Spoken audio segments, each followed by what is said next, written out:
Welcome, ladies and gentlemen. It's been 3 long weeks here at SRA. Welcome back to the best racing in North America, home of the SRA GT3 Team Series.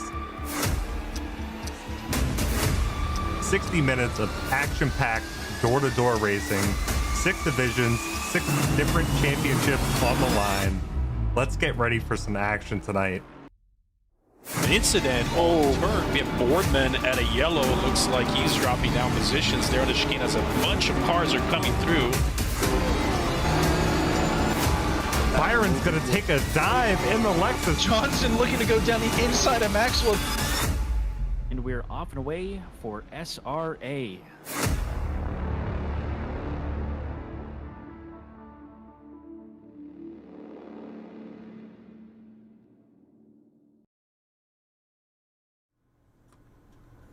Good evening, SRA fans, and welcome to another night here for SRA.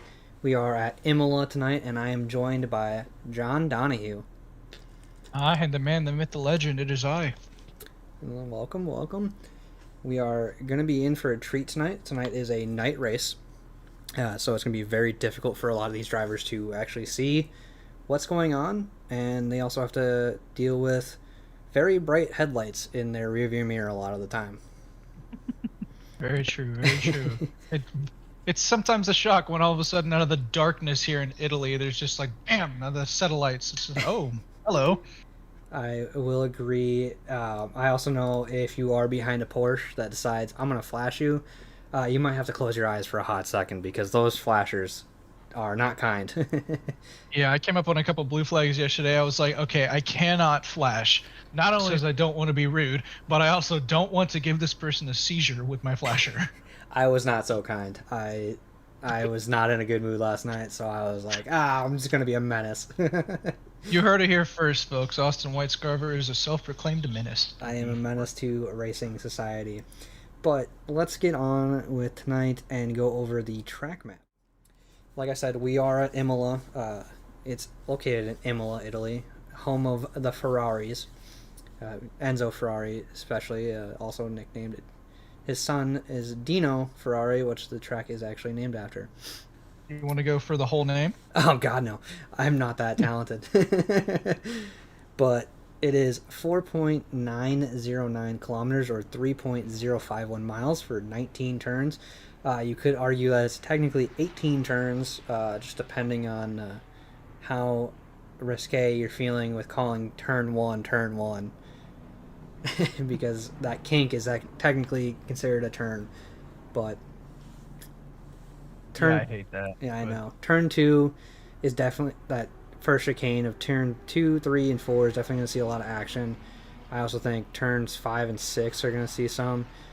The hairpin is going to be the real big move maker for tonight, I feel like, as well, just because that is that tight hairpin that you can see a lot of people making too wide and trying to set up a run up that hill to turn 9. And then you're not really going to see a whole lot of moves into Aqua Minerale just because that's a tough turn to really go too wide into. And then that last chicane is also going to be very tough, so you're really more following a car and setting up the move, going down the hill into turns 17 and 18 for those last two left-handers. What are you thinking tonight, John, that you're going to see a lot of action? I saw a little bit of action at turns 5 and 6 last night. I'm actually going to disagree with you on things. One, Aqua Mineral, because there are definitely going to be some ballsy people that make some overtakes, maybe into the uphill part if they can get the brakes better than the person in front. I almost had someone do that to me last night, but I was able to block it out. And then turn 2 and 3, I guess, and 4. I didn't actually notice a lot of overtaking. A lot of people seem to just slot back in line so that if they went too far to the inside, they didn't hit the curb and bounce into another person. So it'll be interesting. I think that most of it will be probably at the chicane. or trying to get a run on the main straight. Yeah, definitely agreed. The straights here are going to be a little powerful for some of these cars. But since we seem to be in the Ferrari Cup of D3, it's not really going to be all too different for a lot of these cars, since they do have the same advantage and disadvantage as each other. But let's get into the team standings, since we do have some time before we get into qualifying. Looking, As you said it. I know we are just getting into it, but we do have some time, as these silver drivers are going to start lining up and going around the track. But going down the point list here, Dahy leading with 203, followed very closely by Douglas Mitchell at 202, and then Brian Ryder sitting in P3. Like I said, we are in that Ferrari Cup, so there is quite a lot of Ferraris on this list, as you'll see. And then Max Simmons breaking the Ferrari trend in the Mercedes in P4, David Funk in P5 in the new Lamborghini, and then we go right back into Ferraris all the way down to P10. So, And who's leading our silver championship? I think it's Polyak, isn't it? 16th. Jack Polyak is leading for silvers, down to 16th with 97 points. Again, surprised to really see him switch cars. He is an M4 driver through and through, so. Yeah, well, Mike Gino and Michael Lee also right on his tail. Mike Gino is P2. He's at 92 points, so he's only 5 points behind Polyak in the battle for the P1 there. And then Michael Lee is 2 points behind Mike Gino, so he's at 90, only 7 points behind. And then third place is 8 points behind for P1. So it's going to be an interesting little battle. Yeah, I also left the second screen up so you can take a good look at the second half of the driver standings. Now we're going to go right into the teams. Douglas Mitchell and Jared Seckham are leading with 354, followed by Planet Express Deliveries of Dustin Fickert and Fire Queso. And then, what a nice gap this early in the season. Yeah, it is a very big gap early in the season. Only 57 points, but that is potentially just a race. Nice little swing there that way in a race. And then Start Your Systems Prancing Horse of Aaron Anderson and Matt Anastasi round out your top three.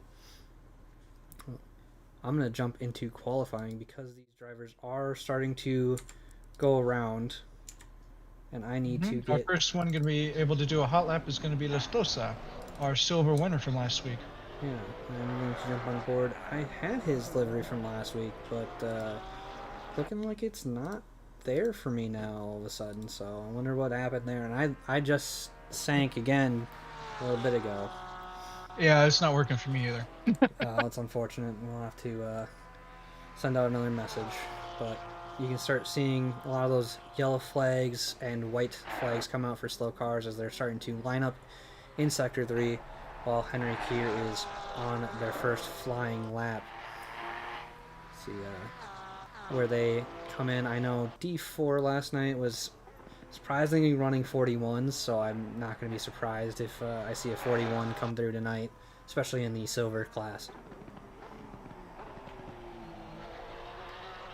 But we are in Sector 2 now for Henrik as he's coming up this hill, and I've always been a fan of these elevation changes, and Imola's got some tough elevation changes just because you're going uphill into a braking zone, and then immediately for Aqua Minerale, it's all kind of that downhill, and you're really balancing the brakes and the gas to really get that car to float around that section for you to make up the most time. And then same thing with the last two major turns of 17 and 18. You're going downhill and having to really get on the brakes as late as possible, swing that car in, and then set up immediately for the next turn by getting on the gas, dabbing on the brakes, getting that car to rotate, and then you're really focusing on that exit to get that good straight line speed through the main straight here. Pretty much the only big straight on the track that allows for a lot of close following of cars. As And there he goes. He puts in a 141.7 instantly. there we go. 41s already. That is going to be a tough time to beat for some of these gold drivers, I feel like, as well. I'm going to ride on board with Chris Whitting Jr. now. And speaking of Chris Whitting Jr., you ready for this week's Paddock Pass? Yes, I'm always ready for the Paddock Pass. All right, so this week for the Paddock Pass, we've got Chris Whitting Jr., Super Dave, Corey Davis, and Doug Lee. It's a very silver-oriented week this week. I thought it would be nice to give them some love. But Chris Whitting Jr., I gave him a couple questions, wanted to see what he answered to. So his biggest motivator for whatever he wants to do in life is complacency, which I found was quite interesting. And then the reason behind it is also quite interesting, because the complacency is death, in his opinion. If you don't strive to continually better yourself physically, emotionally, and financially, you're going to be doomed to monotony. And then he, of course, left it with a thank you for coming to my TED Talk, which was very fun. And then to keep it lighthearted, in the second question, I gave him what was his favorite winter sport, because I don't know about it, but if you've seen his profile picture, it's actually him in what look like ski goggles. And then it's actually snowboarding. He loves to shred that powder. Shred the gnar. Shred the gnar. Hit the half pipe. Well, that's always fun to learn more about these drivers, and I appreciate your inside sleuthing methods to get all these questions answered. Oh, of course. Looking down at the silver drivers right now, nobody has been able to dethrone Henrik. North Valley is sitting in P2 at the moment, and it's come the closest, but closest right now is 6/10 off. Yeah, which is kind of ridiculous. It's actually what it was like the D5 silver yesterday. And I know this one from experience, because we had Christian Lorenzo take P1, and then I took P2, and I was 7/10 behind him. Oh boy. Yeah, which was insane. I think he actually ended up being maybe P2 or 3 overall. So he was really quick. Well, White actually made improvements on their second lap, but still only 2/10 back from the leader. And I can only imagine what's going on with these drivers' minds, because I know last night I had a 4/10 improvement and I didn't move up a single spot, and I went, what the heck is going on that I can make 4/10 of an improvement and I don't see a single improvement in position? It definitely, I don't know what the right word is, so I'm just going to call it, it dampens your ability to want to keep going as hard, because when you keep making improvements and nothing happens, you just go, why am I even doing this? Nothing is happening now. Well, sorry to say to the drivers behind him, Henrik is improving and is currently 7/10 up. I'm going to quickly jump to him as he is about to cross the line. Like I said, 7/10. That puts him pretty much 141 flat. And it did, 141.035. So that has put White 9/10 down. That's insane. I don't think some of these gold drivers are going to be even close to getting that. Just now, Les Tosa, for those who don't remember or don't know, he is actually new to D3. Last week was his first race here in silver. He ended up taking pole and the win for silver, I believe, if I'm correct. He took the silver win as far as I can remember. I forget if he took pole for qualifying. I know he was in the top 2, I believe, for sure. I thought either White or Valley were up there with him, with them at the silver drivers. But I'm on board with. It's impressive for him to be here his second race and be this fast. Yeah, I'm on board with Jack, and I think you are as well, with a different angle. Yes. Just gonna pull off here in a second once I see his time. You see him go up to P5. He is your silver leader at the moment, so he is going to be sweating it out to try to keep it a tight gap for that silver division of D3. Oh yeah. Ooh, that's a good shot right there. Actually, you got Johnson with the ZDR teammate right behind him, so it's just two of the same ZDR Mercedes in qualifying, following each other. I think Suave, which driver is that behind them? That is also 224. I think Lee is also a ZDR. So it is a ZDR train right now. 3 cars deep. So a good little photo shoot for them in Imola today. I'm going to be on board with Super Dave right now. 7/10 up, coming through the final corner here before the straight. Oh, I just jinxed him. Now he's only up 5.5. But that will move him up a total of 3 or 4 spots probably. Let's see what it does. Move up 3 spots to P7 from P10. We missed it. You missed it? You missed what? Henry, oh wow! put in a better lap. 40.8. And immediately went to the pits and said, quick. I don't need the last lap. He's going to be a lot of the golds, I have a feeling. Oh, I agree. That Henrik is going to be, dare I say, top 5. I'm calling it now. He's going to be a top 5 driver tonight. I'm going to be on board with Polya because he's coming around the final corner. Lost 3/10 out of that last corner, but enough to put him P2 for the time being.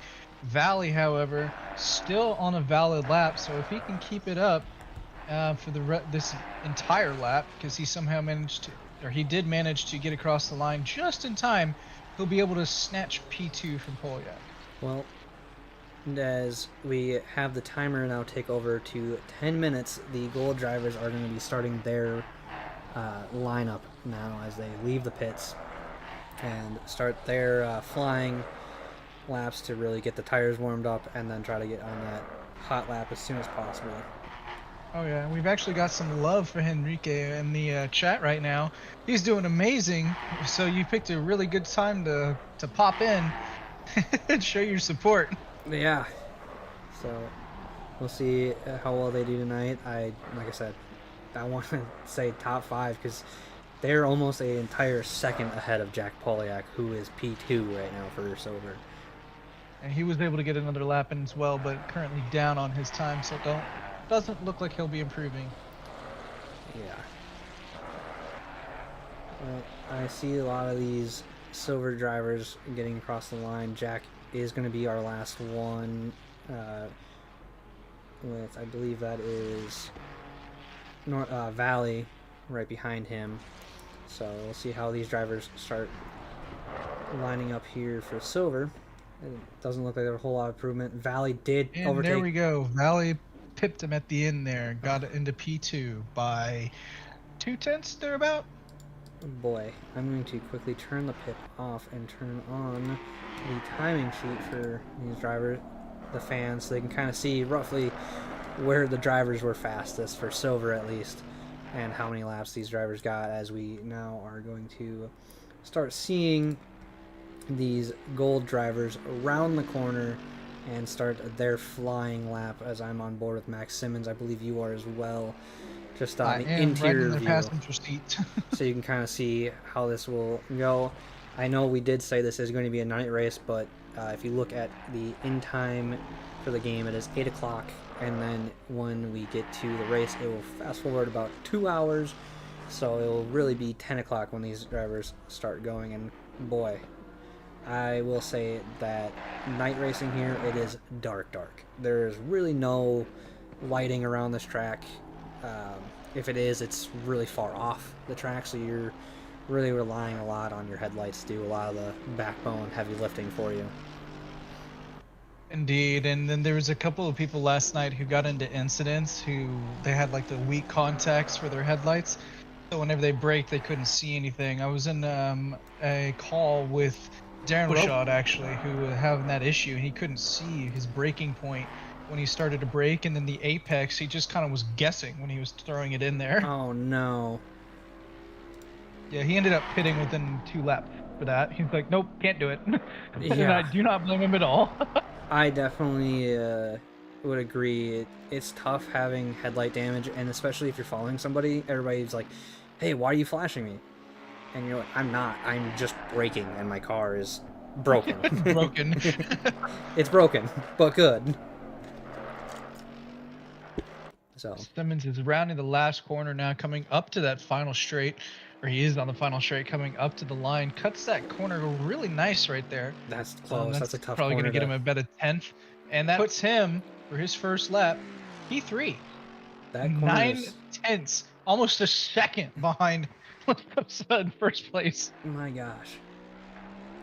I'm gonna jump on board with Douglas Mitchell here for his next lap, seeing as he is P2 and well known around the league. He is one of the big faces, along with Dahy, I believe Jason Allen. This is also, I heard it. I don't yell at me, admins. I'm just repeating what I saw because I thought it was actually accurate. This is the admin retirement home. Wow, brutal. Oh, again. Now, admin, don't give me ballast. Just give it to Austin. He's the one that said it, not me. To be fair, Dahy did just come back after sabbatical, basically, of having his kid. So he has that pass. And Doug, I'll give him, last season he turned off the racing line, so it's been a little tough for him. Yeah, you're getting like 50 kilograms of ballast just to your car. Dude, I'm surprised I haven't with the hot takes I've had from the fun facts this past 2 weeks. Oh yeah, and I'm sure there's going to be an opportunity for an even more fun one today as we get into the race and I bring up those. But yeah, well, one thing I want to point out, Taylor actually just invalidated. That was what I was going to point out. He was right on the bumper of the car in front and gaining time, so it seems like they decided I'm actually going to back off, especially after I invalidated my lap. He was well, Simmons. What? All right. Simmons was able to improve his time by about a half a second, moves him up into P2, still half a second behind Stosa in first place. God. Simmons' best time right now, 141.392. Lostosa, 140.862. Well, also looking at it though, look at the silver drivers. They are dominating the top half of the leaderboard right now. And I know that we're only halfway through the gold qualifying, but speaking it makes you wonder to the silver drivers this week, at least putting in all the hours to really show, hey, we can do Imola, and just because we're silver shouldn't mean that you can just put a little thought on us. We are competitors as well. And we've seen that this whole season. Like, for example, Doug at round 1 at Paul Ricciardo when he was still in silver, taking the win on track. Later got bumped down after some penalties, but the win on track, and then was able to continue that. Hey, don't be a dirty driver, and you won't have that issue. I'm kidding. Whoa. These fighting words. Dude, Speaking of Douglas Mitchell, though, he has not set a valid lap time yet. I know, he's struggling tonight. He must However, know a lot of the goals are. We've got Doug, Brooks, Zitko, all to set valid times. They've got the bottom half of the leaderboard also full of, what do they call it, golds right now as well. Well, something we didn't mention that we can actually just quickly touch on is penalties. The only penalty that we have is a qualifying ban for Aaron Anderson. So, seeing that these drivers are not setting times, they just might have just had a really awful qualifying time and not able to really set anything down, as I see Dahy come across the line and go from P22 to P19 with a hefty improvement. So some of these gaps are really tight. Jason Allen moved himself into P3 just then. But just so you know, Aaron Anderson not here today. So he's going to end up having to serve that. Oh, as Jason Allen invalidates. But he's going to end up having to serve that quali ban next week. Well, that's unfortunate. But that is the only one that we have to focus on, because that's what I was trying to get to, is these drivers that didn't set times might have just had a really bad time qualifying, and that happens. It's just one of those things where you try to get in a groove, and this track is so much about being on that limit of track limits that just that extra little millimeter of track that you take will ding you, as we just saw Dan Rebel do it, where it looked clean going through the top section of the hill there, but just a tiny bit over and invalidated their lap. I know that you're following on board with Taylor, who is having some good improvements right now. You want to take us through as as he soon gets. as soon as you said that, came around the chicane, got a little bit too much of the second part of the bump, knocked himself over, lost 4/10 of progress, but he's still up about 2/10 right now, coming through the final 2 corners here. Insider knowledge: Aaron Anderson is actually trying to get online right now. He just got home and it got hit with, "Hey, you got to update ACC because they had 2 He's got to hurry. He's only got 1 minute. Yeah. He's got 1 minute. Oh boy. Hopefully he can Taylor get it. did improve, but it was only by less than a tenth, so it didn't move him up any, unfortunately for him. Next person I'm going to be on board with Fire Queso. I think you are as well. Yeah, I'm just finishing their lap out, but I will go through after they finish their lap, moves on to P7. Up to P7. The closest competitor to Henrique is in the pits, so that leaves Jason Allen, the next closest driver, of 7/10 back, who is in the middle of sector 2, going up the hill, only 2/10 up. So let's get some interior cam if you do the exterior. I don't want to say it, but he has lost time now going down this hill in Aqua Minerale. So it's going to be tough for Jason to really gain that time needed to get into pole position. So Henrique has set the pace today, and we'll see if they go flying around this track as we have... Go ahead. I think that Jason, at this point, has given up on trying to get pole. He's just trying to probably get Simmons down the grid. Yeah, he's fluttering on that 1/10, so... And now has lost it all, unfortunately. There's these 2 left-handers. As you see him start pulling in the pits. He just came into the pits. Dan Rebel, same thing.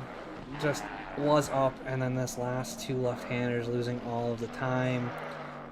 And I'm not seeing anybody else on track really gaining anything other than Douglas Mitchell, who's qualifying, is done. Ryder right now, up about 2/10 as we're coming to, let's see, where is this?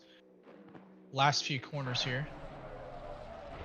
Yeah, I'll go on the bonnet cam here as you can really see that they also had to struggle with the sunset in some of these corners. Oh yeah. Oh, and coming out of the last corner, he just lost every single bit of it. Well, he was up 3/10 and just lost it all. That's unfortunate. If you want to run through the top 10 for us, actually. Sure. So top 10. P1 is Lastosa. P2 Simmons. 3 Jason Allen. 4 is Dan Rebel. Then we've got North Valley. Ryder for P6. Douglas Mitchell in P7, Fire Queso P8, Matt Anastasi P9, and rounding out the top 10 is Mr. Shark Land. Oh my gosh. I see what you did now. Shark Land. Oh. All right. I think we're going to get a LaDoug cam this week, just like we did last week. I'm going to go over here to turn 2 technically and sit here and see if we can see any cool overtakes that happen here on lap 1 or if there's any damage or anything. Yeah, well, I'm going to quickly just run down the grid. As you get to see, a lot of these cars actually have that custom lighting on their car that you normally don't get to see during the day. And also something too that you don't get to see with some of the custom cars is that they do actually have a glow-in-the-dark number plate for if you use the default ACC JSON one, which I believe is 99 or 100, just depending on which one you want to do. If you use a custom one that's fully black, which is a 98, like as you see here on, I believe that is Dahi's, you see that they do not have a glow-in-the-dark, whereas one of the ZDR boys has the glow-in-the-dark number plate, which I think is pretty cool. It's a nice little touch that you get to see that you normally don't get to see very often, since we don't race all too often in the night during a season. And if you want to go look at Corey Davis, I'll give you our second person for Paddock Pass this week. Oh, where is Corey Davis on this track? Corey Davis? Good luck, I don't know. Well, But he was the one who actually asked about paddock pass last week before when I asked about it in the chat. But his biggest pet peeve, people having dirty restrooms, because he says all your friends and dates are hard judging you. He has personal experience because he used to clean houses during his summers in college. So if you have a dirty restroom, he's judging you very, very much. His favorite movie, which is a solo film, not a franchise, is Apollo 13. He's watched it no less than 30 times and always watches it if it pops up on TV. And he has something for us this week, his copium, if you will. He had very limited practice due to attending a conference this past week and actually missed the Wetkins race because of that. So, oh. Well, hopefully he can do well tonight. But someone that did make it just in time, Aaron Anderson. oh, he did. Oh no, what's going on? You Give me a second. You didn't hit Control F7. You just hit. Oh, F7. I didn't. Yes, that is exactly what happened. Let me go back to where I was now, if I can find it. Here it is. I'd almost get on that corner so you can see down into fake turn 1, since that's where. Nope. Yeah, down that way. Is that's where a lot of incidents seem to be happening as of late.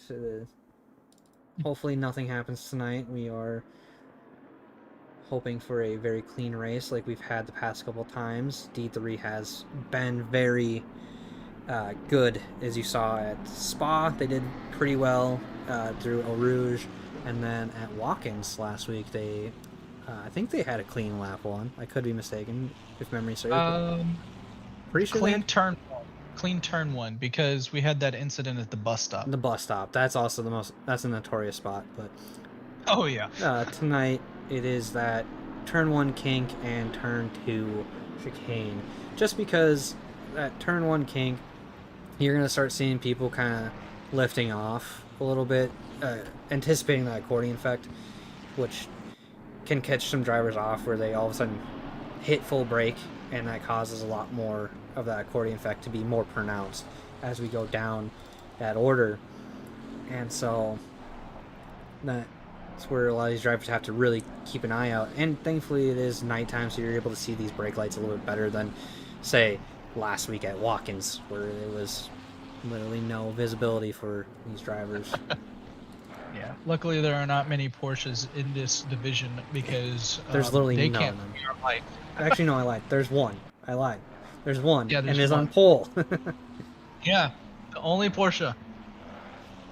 That's going to make the Porsche fanboys and girls very happy. If only Selena was here.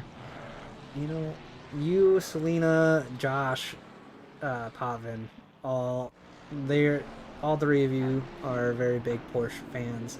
I'm trying to think of who else is a Porsche fan. Only reason I'm a Porsche fan is because I don't have my Mustang here. Yeah. So Poadromo. it makes me sad. He's another Porsche fan. Koa, I believe, actually in our chat today. So hi, Koa. Yeah. Well, these drivers are starting to line up in order 2 by 2 by 2 by 2 all the way down, and we get onto these long straight where you feel like you're sitting there forever in that window where you're trying to be in that 60 to 70 kph zone, and you're just like, come on, go green, go green, go green. So now Here is awful, and then the track goes back towards the right as well. So if you're on the left side, you have to end up going more left anyway, so you don't getting a penalty. It happened to me yesterday. I almost got a penalty for it as well. Well, they are crossing the start-finish line now. You see that first light tower off in the distance there. Once the leader gets past that, that's when you're going to start seeing go. And we are on our way for SRA for a dark Imola. As you see, these drivers are heading into turn 1 here, turn 2 now, into that first braking zone. Everything looking pretty good so far. Drivers really shuffling. A little bit of rending there into turn 2, but everyone was able to get through it all right here. Yeah, I'm not seeing a little bit of issues in the back. I do see a yellow flag being tossed out on the track map of car number 6. I do see two cars ending up taking each other out of Whitting Jr. and Carbo. That's unfortunate. I do see a yellow flag for Jason Allen as well. Oh my gosh, huge pile out of the I'm gonna chicane. get it. What happened to Carbo and Whitting Jr. is Carbo tried to go down the inside for turn 4, ended up hitting that curb and hit Whitting Jr. Both of them able to continue on their way. Morrison, not sure what happened to him, but he's on his way as well, just very, very slowly. I'm gonna hop on board with Allen's incident as heading into that second chicane. Jason Allen just took too much curb and ended up bouncing, and then incidents happening behind him. Pretty much the same thing. Looks like 6 or 7 cars in that pileup out of that second chicane. Unfortunate for a lot of those drivers. See Morrison still stopped on track back there before the hairpin. That's unfortunate for a lot of these drivers. And then hopefully that pit lane will open up for him, but I don't think it opens up right away on lap 1. It's going to be halfway through It lap doesn't. 2. It's gonna be because we still got that 55-minute pit window, which means that the first 2.5 minutes you're SOL, and then the last 2.5 minutes you're also SOL. So you gotta hope that you can make it slow enough, but not too slow to be able to hit that pit there, or that you don't have too much damage and end up doing another lap. Yes. Well, we say that waiting for that pit window opening. But Henrique did get off to a good start, already a second gap to Simmons, and then Simmons has a phenomenal start themselves, and 2 seconds to Dan Rebel, who is also fighting Brian Ryder, as I'm on board with that fight right now. Oh, yeah, me too. I've got a nice interior passenger view of Rebel's back end right now. It's quite nice. I'll let you follow that. A little bit. I'm gonna jump back a little bit to Anastasi, as pretty much P6 through 11 are all fighting, as they're all on each other's diffusers, which is very common to see in the opening laps. A lot of these drivers are going to be cautious. You do have 60 minutes to really make a move done. It's not a race isn't won in the first 10 minutes of race, but it can surely be lost in the first 10 minutes. However, some people do act like it is. Yes. So, good patience from a lot of these drivers that are following each other. As I see Valley and North Valley and Jack Poliak have swapped places just behind Anastasi. Poliak also losing another position right now to Landshark. Looks like he had a bad exit out of the chicane, as, oh no, him and Shark actually touched. That'll be Poliak and Shark touching in the turn 17, which causes Shark to go off into the nice gravel area, as we see Jack immediately diving into the pit. So I wonder if he collected some damage early on, or is just saying, hey, let me get the pit stop out of the way and get some nice clean air. Let's actually talk about that chicane really quick, because it seems to be the make or break moment for a lot of these drivers, both in qualifying and now. Because while I'm on board with this Ryder Rebel fight, Ryder through the first sector seems to be faster than Dan Rebel, except for right now. He just messed it up a little bit because, of course, I said something.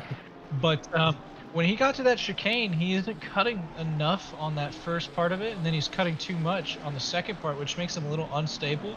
So Dan Rebel was able to open up 4/10 on him pretty much instantly, because he just had so much better of a corner through there than Ryder did. Yeah, it also, to me, I know I saw a couple other D4 drivers, it feels very RNG based with that corner. You never really hit it exactly the same, as I see Ryder actually going off there at the exit of Aquaman Raleigh. But that chicane is always like, you never hit it exactly the same. You can do it 10 times, and that one time you hit it just perfectly, you're like, how did I do it? I don't know what I did. Yeah. Oh, Doug going wide there, and that allows Anastasi by. Taylor and Krochek actually throwing yellow flags. Wonder what happened there. I'm going to quickly go back 15 seconds, as they are 3 wide at the exit there of that chicane, but looks like Taylor took a lot of that curb, got a little sideways. Krochek hit him, but corrected him. So, unfortunate that Krochek and Taylor had a little bit of an incident there, but Taylor is saying, thank you, you corrected me, as Taylor is now diving into the pits. I'm going to hop back on board with Douglas, who again lost a position out of the chicane, having to fight a car coming out of the pit lane and trying to stay on the diffuser of Matt Anastasi. We got some love for Queso in chat. Where is Queso? Queso is P5. So I'm actually going to switch over to Doug Lee, who's in a battle right now with the other Lee. In the battle for 14th right now, about a 6/10 gap. Lee tried to put his nose in on Lee. This is going to get really difficult. Lee put his nose in on Doug there, almost had some contact, was able to back out. But would you like to know a little bit of interesting stuff about Doug Lee really quick? Let's get a Doug Lee fun fact in here with the paddock pass. All right. Third person for the paddock pass this week. Doug Lee's biggest fear is the ocean because it is big and scary, which I understand. I'm not really that big a fan of it myself. And then his favorite pizza topping? Sausage. Nice. So that's actually going to lead into this week's fun fact subject. I'm not going to give you any right now because there's some nice racing going on, but just so you know, it is going to be about pizza this week. I already have a controversial take already online. As I see Landshark throwing lovely. yellow flags. What happened here? I see... Oh, he's off at the chicane. I'm going to quickly go back to it. Looks like he was trying to go in side by side, backs out of it, goes in, cuts that chicane pretty heavily, and unsettles the car because that back end hitting that nice fat sausage curb really throws it out. I see another yellow flags between Brooks and Roger. What happened here going into turn 17 as they're battling down this hill, going side by side. This is also a tough braking zone to really gauge side by side. They don't even get to the braking zone before contact's made. They hit each other in that little kink right before it. So contact made there. They're both diving into the pits. Let's look and see what else is happening on track, as there's kind of a couple fights. Rebel trying to fight for P2 as Henrique is running away with it at the time being, seeing that they are 3 seconds ahead. He really is. And moving further down the grid right now, I'm on board with Krawczyk, and he's trying to catch up to Zitko, and it looks as if Zitko's got some nice little rear end damage, because whenever Krawczyk gets close enough, you can see that the paint is messed up. His bumper's looking a little out of whack, so it's going to be interesting to see how long Zitko can hold him off. Yeah, remember Krawczyk just recently had that incident with Taylor. As Taylor had that bit of a slide out of that chicane, and Krawczyk correcting Taylor with the hood of his car.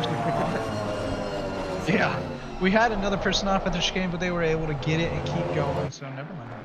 Well, I'm going to jump off this fight with Rebel and Simmons, but keep a close eye on it, because I know Anastasia is fighting with Queso, and they are wheel to wheel heading out of turn 18. It looks like Anastasia had a better exit as Queso ended up touching the gravel, which slows him down significantly and allows Anastasia to get past. As you see right now, Queso versus Fickert right now, actually teammates.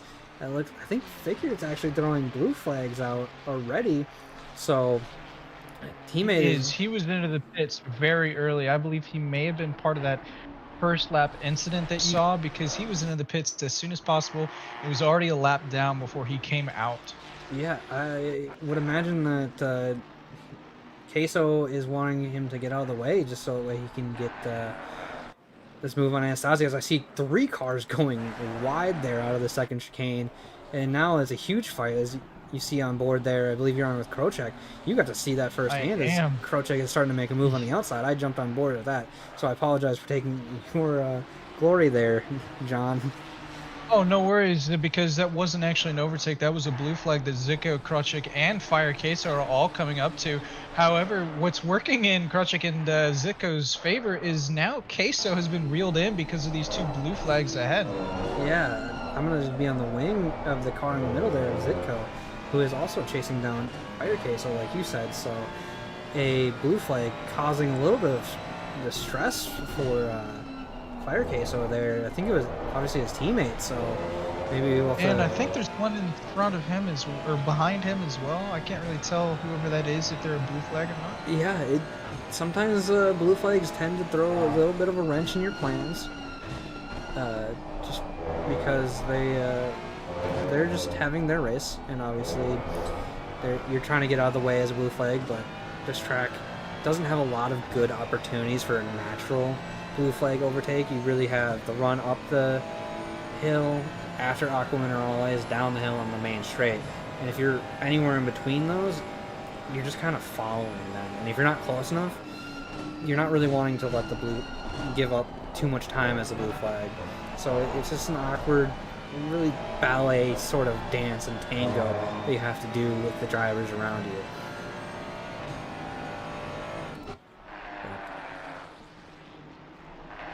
So looking down the grid, a lot of fights happening. We got Poliak on Allen, so battle of the Jays here. Well, it's Jay Allen versus Jay Poliak, so it makes sense. And they also have Jay White right in front of them, but he's 2.6 ahead, so 3 spots with a J name, so it's the battle of the Jays. Actually, just watched Zico get very lucky. Dipped his tire into the grass, able to get his tire out of the grass right before the braking zone, before the downhill and Aqua Mineral. So he got very lucky just then. I'm sure he's going to be in that cockpit going, "Ooh, boy, that was too close. Can't be doing that again." Sweating just a little bit there. Looks like Moffitt actually throwing a yellow flag out of turn 17 right there.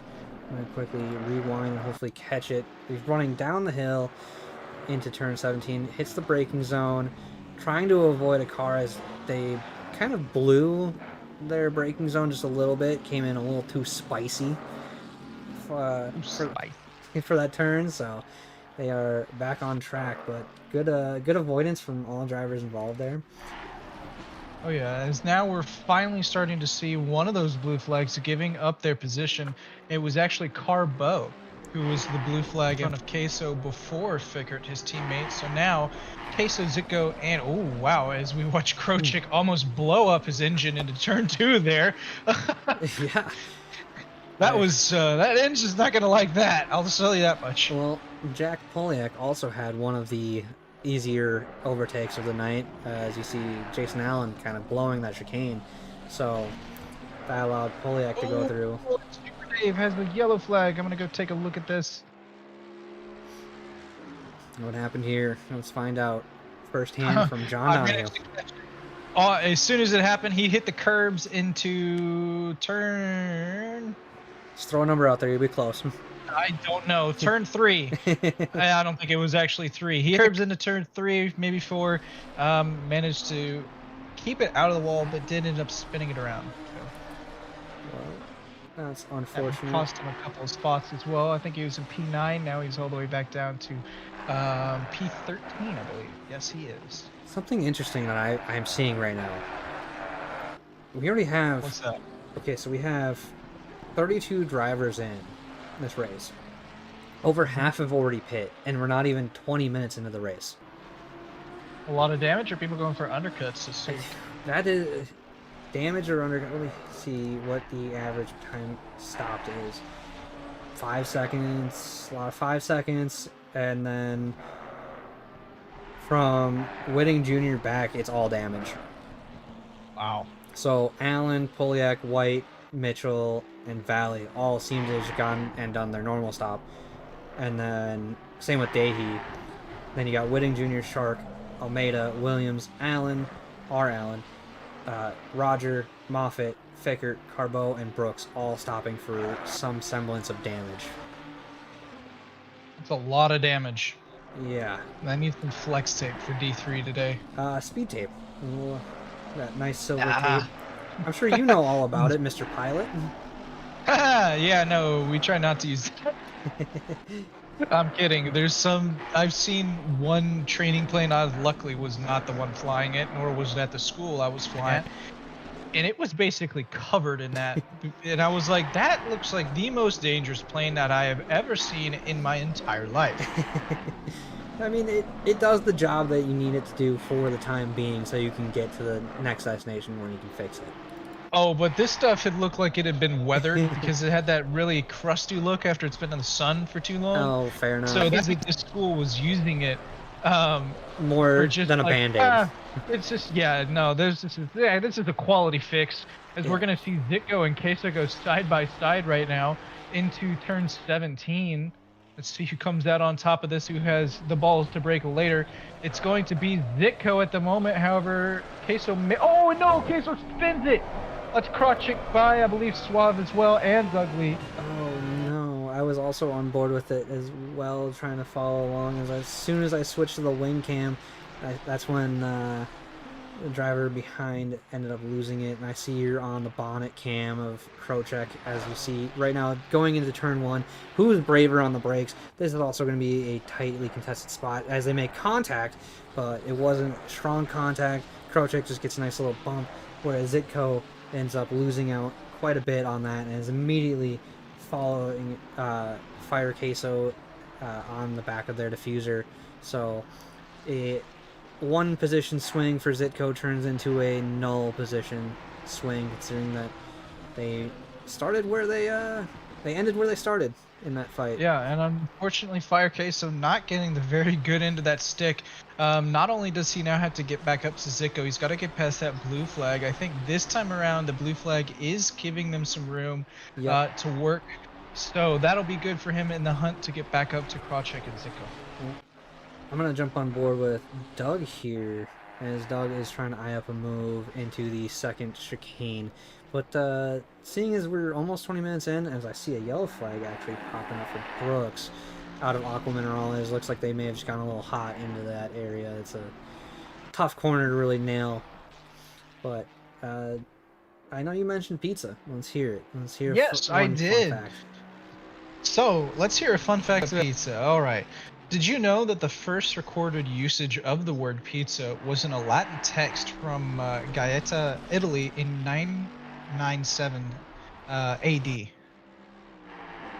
Interesting. So, very old.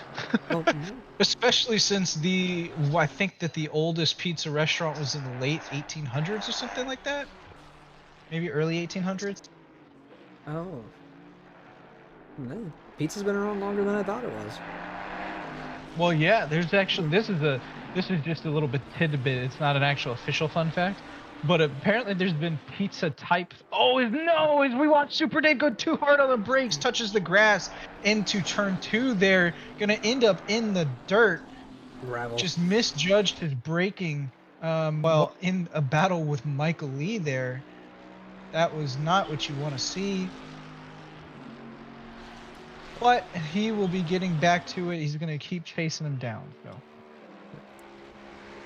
Well, while you were giving the nice fun fact about pizza there, I saw Doug and North Valley having a fight.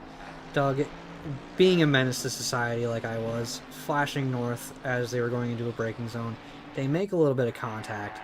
So Doug getting the elbows out and being the aggressor with that, using the flash method to distract the driver into the braking zone. You know what Johnson didn't need to do is distract the other Doug Lee, is because Lee on the exit of Aqua Mineral going up the hill to get to the chicane managed to get too much of the curb and then dropped it. So he is now behind where he was.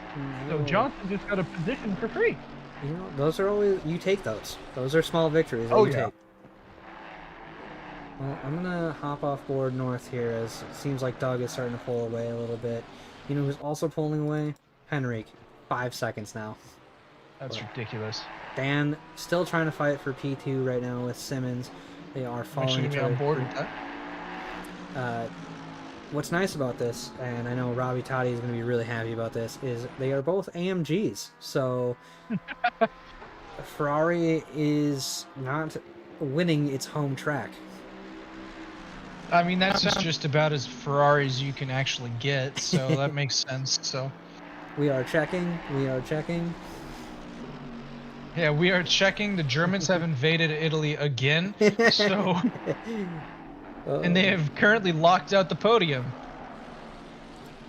Oh gosh.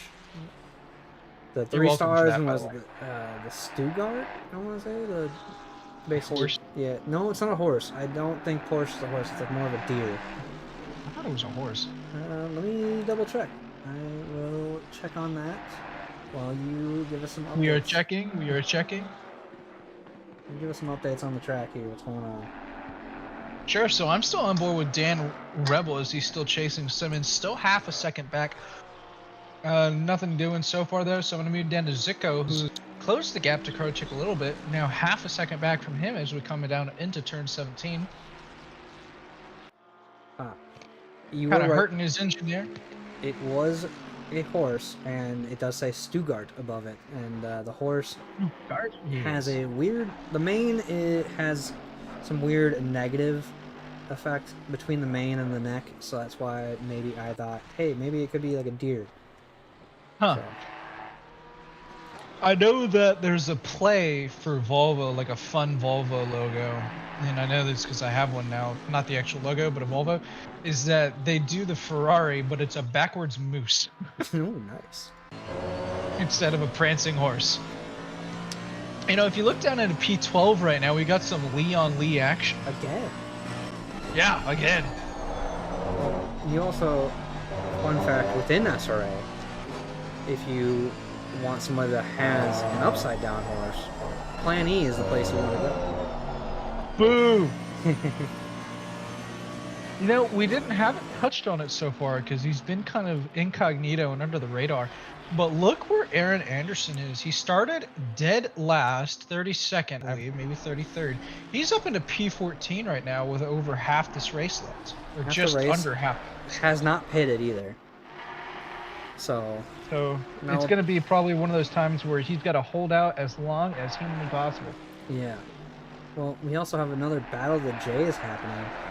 Polyak versus Jordan White. Well, I'm going to be on board with that for a little bit.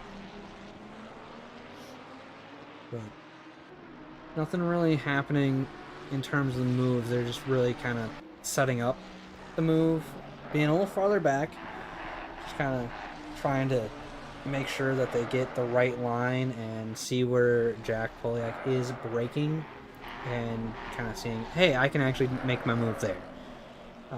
Well, quick update in the Battle of Lees. Lee has fallen behind Lee in the battle for the Lees for P11 with the Lees. A lot of Lees. I know. Going to see how many times I can say Lee in 30 seconds, and the answer is no. Too many times. Yes. Now I'm going to be on board with Jason Allen in the battle for P19 against White and Polyak. I'm going to hop off of that and go to Williams, since you are following that now, because Sean Williams is trying to make a move on Almeida going up the hill. As they go side by side up the hill, contact has been made. That pushes Almeida wide and lets in another car that's falling behind. And R. Allen is now in the 27th. Rogers has dropped back to 28. So I may have had that wrong. Almeida was not even a part of that fight. That was actually R. Allen that lost out of 2 positions. So unfortunate. And he's already fighting, immediately having Moffitt right behind. So that is not a fun time for Roger and Allen, who are kind of immediately on pressure from a driver behind. But So can you tell me this? Yeah. Has Polyak pit yet? Polyak has pit, and so does White and Allen. Okay. I'm just wondering because I'm looking at our current silver points leader going, wow, he's pretty far down the order. Yeah. So it's going to be a big swing for Henrique in the positive direction for Henrique this week, I feel like. Oh, yeah, because he is still running away with it. The gap is now up to 6 seconds. But before we get too far into this race, we are roughly about halfway through this race and probably halfway through our broadcast tonight. I want to give a huge shout out to all of our SRA sponsors and title sponsors for supporting us here at SRA, as well as support from Documize, a modern business solution for product management. Go to documize.com to learn more today. Support from Retro Saga, a North American-based gaming company that provides accessories for your favorite classic systems, so you can enhance your retro gaming experience today at retrosaga.ca. A big thank you to our affiliates, one being Track Racer. Experience redefined gaming with Track Racer's high-quality sim rigs and accessories. Use code SRATE at checkout to support us. Armamentario, a toolbox for ACC that'll enhance your chance to win. Enjoy a fully customizable enhanced HUD to change the way you experience ACC. And lastly, Go Setups. premium esports setups for everyone. Use our affiliate link on our Discord, as well as you can also go to our website for all of these as well, and take your drive to the next level. So again, huge shout out to all of them, especially all the sponsors that you see on the banner that is in the PIP window. Also at the start and end of the broadcast, you'll see those names on the banner going across as well. So huge shout out to all the supporters we have here across SRA. Oh yeah. And since we're, you said it, about halfway into this race, how about another editions of John's Biggest Losers and Winners? Well, let's hear it. And again, we'll put a little asterisk on this one as well, as we always do, since things can get a little screwed up with the 55-minute pin window. Oh yeah. So this is the John's tentative midway winners and losers. Biggest winner so far, unsurprisingly, Aaron Anderson, up 21 spots, started 33rd up to 12th. However, I'm going to give a caveat because I'm going to give 2 winners for this time. David, up 19th spot, started 32nd up to 13th. So he's right behind Anderson, started right in front of him. They have both been making really great progress so far today. Now, for our biggest losers, unfortunately, is Krochik, who's down 19 spots. He's in the pits. He may have retired the car. I'm not entirely sure. He's been in the pits there for a little bit. He started 2 laps down and has not completed his pit stops, so I think they may have just RTG'd and retiring. Yeah, so unfortunately, he is going to be our biggest loser for tonight. Love you, Krochik. Oh no! Always we have a yellow flag for Moffitt. I'm on board with it. I got to watch that firsthand. But tell us what happened. Going into the chicane on top of the hill there, car got unsettled and they just ended up losing it. Not what you want to see. And you hate to see. He's going to be in the pits as well. Oh, did he just TP the pits? I believe he did. That's rough because that is tow time plus time to fix your car, so it can range from a minute to 3 minutes basically. So thankfully he was at least closer to the pits, so that tow time is going to be a lot less. Oh yeah, I'm actually going to be on board with Roger now in the battle for P25 with R. Allen. About 3/10 behind as we come through turn 4 right now into turn 5. Always fun to see how people have different lines into this little section right here. Some people like to cut the inside of that turn 4 to 5. Some people like to stay out so you can get the inside for 6 to 7. But it's always very interesting. It doesn't seem that either one is a little bit faster than the other. It just all depends on how well you can put it together. Yeah, I know I was a big fan of cutting a lot of that first part of 6, or 5, I mean, to set up 6 a lot better, to straight line that braking zone. So you carry a lot more speed into it. But yeah, like you said, there's a lot of different paths through. But right now, Rogers versus R. Allen is really the main fight that's happening on the track. So we almost had an accident between Roger and Allen there, as Allen braked way harder than Roger thought he was going to. Roger almost rear-ending him. That's giving Allen 2 seconds of a gap right now. Oh boy.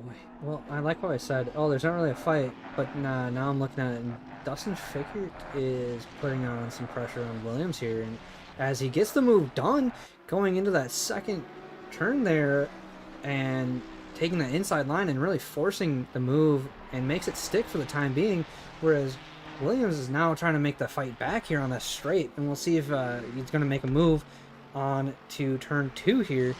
Looks like Fickert is going for the normal line, and Williams is going to opt to take the normal line as well, not making that little dive up the inside, sticking that nose there. Said, I'll just, I'll look and see where you're weak at. As I see another yellow flag for Krochik, actually. He is back out on the pit. He is out there, but throwing out some yellow flags there at the hairpin, it's rough to see. But you love to see that he's not giving up. True. That is what it's about. You need to finish at least 80% of the race to get points, and points are points in a long season. Oh yeah, as I'm actually going to be on board here with Super Dave, because he's going to be our last member of this week's Paddock Pass. And really quick, hi Sean Daniels, it's everyone's favorite car number 100 driver. Anyway, Super Dave, would you like to know more about him? Well, let's hear it. I want to hear what is so super about this Dave guy. Well, what's so super about this Dave is that he firmly believes that the worst seat on an airplane is that little jump seat where the flight attendants sit. However, I gotta say I disagree because they have a lot more seat belts than we do. So, you know, it is what it is. What, a 5-point? Yeah, it's a normal 5. It's like, well, no, it's a 4-point. 4-point, okay. Pilots get a 5-point. Some pilots, depends on the plane, but mostly just 4-point. And then, for someone he would want to invite to, like someone he would invite, living or dead, to a like dinner type thing, would be Larry David. He doesn't think he would come, but I have a feeling that he would try to put him in the racing sim and see what happens. Fair enough. We actually see him in a battle with Aaron Anderson right now as well. Yeah, I was on board with Doug Mitchell actually in a fight with Corey Davis. Corey actually went not a little wide, a lot wide at the top of the hill. Oh no! And Doug, unable to capitalize on it, is now under pressure from North Valley. So we'll see. Fuck. Oh god. It's gonna be a nice little fight between the three of those cars. As you see, Corey Davis actually opting to go to the pits and serve their pit. That means leaves 12 drivers still needing to do their pits. Also, sorry for the profanity, and sorry, Jess, I just spilled water all over my desk. Oh no! Oh, that's why you need a lid. I do have one. I thought it was done, but it wasn't. It's my water bottle, and it's apparently open. So I just picked it up at a weird angle, and it dumped all over the place. I'm gonna be honest, I didn't even notice that you swore. It was just kind of muffled. That's not a bad thing. So that's your saving grace. Yeah. Well, I got very close to getting into the keyboard, so glad it didn't. I'm gonna hop on board with North Valley as you can kind of see what they try to make a move here at turn 9, going down the hill into Aquaman. If they're gonna make anything, as you see Doug go wide there, maybe getting a warning or at least a track cut, no time gain. Is North not really making the most out of that entry into Aquaman? You can really cut that inside curbing, especially in the Mercedes. There, you can take some of those little turtles pretty easily and not unsettle the car, and then do the chicane. Doug really getting a better run through there, and instead of being 3/10 to Doug, is now 6/10, and Poliak right behind is now 3/10. As you see in that real mirror, those headlights getting ever closer behind. And North is kind of just losing out here, and Doug is pulling away ever so slightly. Is now 7/10 out, and Poliak is now putting the pressure on North. I'm going to jump on board with Poliak. And what's happening with Aaron Anderson and Super Dave? Still in a nice tight battle right now. Super Dave making a lot of different little tiny mistakes, which is costing him time to Aaron Anderson. Aaron Anderson didn't have the cleanest of laps himself this past lap, but able to stick with Dave just because of these tiny mistakes that Super Dave made in that last sector there. He's got a little bit too much curve on the chicane, for example, touched some grass and dirt at turn 17 and 18. This lap looking a lot more clean, and Anderson actually having what looks like a little bit of the light issues we were talking about in practice earlier today. But it's going to be interesting to see what happens there. Well, Poliak actually got a good run out of the hairpin and is right on the diffuser of North here. But braking a little early just to make sure that they're not going to have any contact. North going wide there on top of turn 9, the hill there. They're going to go side by side into Aquaman Raleigh. Big gutsy move. Jack backs out just that half there, allowing North to really get that main line that you want. So Jack really losing out a lot there, as Aquaman Raleigh is a huge spot that you want to have a good run through to let you get a nice run into the chicane, which unfortunately Jack kind of blew and unfortunately cut the chicane. So I know that's going to be a nice fat warning for him. And I think Taylor actually ended up getting, Taylor Molyneux got one track limit warning himself, as he has a drive-through ready. Quick little update on that Anderson Super Dave battle. Anderson did pull into the pits because he just could not find a way past Super Dave. I think he just decided to cut his losses, get into the pits, get back out, and see what happens. Because I believe that he is the last one on the track to like at least position-wise, that hasn't pit. So now, the people that he ends up with are the people he's fighting with to the end. Okay, not bad, not bad.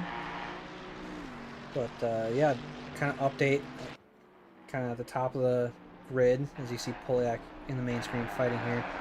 Henrik up 7.7 seconds, so they have pulled away by a lot. It's gonna be unfortunate if they win. We're not gonna be able to get an interview just because we need to find a translator for us. I can speak some Spanish, but it's not very good. We need more of a fluent, so we'll have to see who can volunteer to be a translator for us. But that means Simmons is in second, Rebel in P3, 1.1 seconds back. Then you have Ryder, Zitko, Queso, Suave, Johnson, Lee, followed by Lee, then Super Dave, and Douglas. Douglas being the first driver that has pit, everyone else from P1 to P11 needing to pit still. Alright, we got a little bit of time here. Would you like to know another fact about pizza? Let's hear it. I want to hear it. See if I can get my The controversial take out there. Nah, not this one.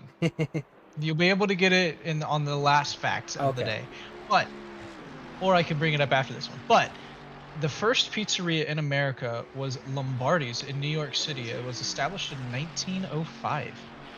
Okay. Seeing as it's from New York, I gotta ask, do you fold your pizza? Because New York style is a large pizza. So do you fold it? When I have a large piece of pizza, like New York style pizza, yes. Otherwise, when I have normal Neapolitan pizza, hell no. I'm not folding that. That's not the way it's meant to be eaten. Just like you're not supposed to have pineapple on pizza. Oh, okay. I agree. You're not supposed to have pineapple on pizza. But the controversial take, I'll say, there's one exception for me. One exception is on a chicken barbecue pizza. Ew, what? Okay, don't knock it until you've tried it. I had it because I used to work at a pizza joint, and